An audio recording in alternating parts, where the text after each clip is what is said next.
আপনি মসজিদের দান বাক্সে তালা লাগাননি কেন? দান বাক্সে তো তালা লাগানোর দরকার হয় না। দরকার হয় না মানে? যদি কোনোদিন মসজিদের দান বাক্স থেকে সব টাকা চুরি হয়ে যায় তখন? তখন আর কি, যদি টাকাটা কারোর খুবই দরকার হয় সে নিয়ে যাবে।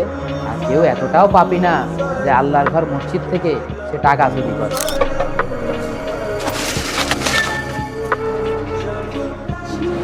আরে আল্লাহ, এ কি হয়ে গেল?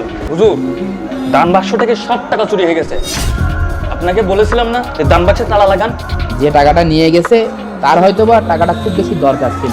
ভাই, এই যে দোতলার যে ওয়ালটা দেখতে পাচ্ছেন, জি ভাই। এটা রং চইটে গেছে, রং করতে হবে আর পুটিং করতে হবে। জি হুজুর, তাহলে আমার জিনিসপাতিগুলো নিয়ে আসি। হুজুর, এখানে 50,000 টাকা আছে। জাযাকাল্লাহু খায়রান। এই টাকাটা মসজিদের উন্নয়নের কাজে লাগায়েন। ভাই, কিছু মনে না করলে একটা কথা জিজ্ঞেস করতে পারি? জি হুজুর, বলুন। মসজিদে এত টাকা দেওয়ার কারণ কি? হুজুর, আপনার কি মনে আছে আপনাদের মসজিদের দান বাক্স থেকে একদিন টাকা চুরি হয়েছিল? মনে আছে। সেদিনের এই চুরিটা আমি করেছিলাম।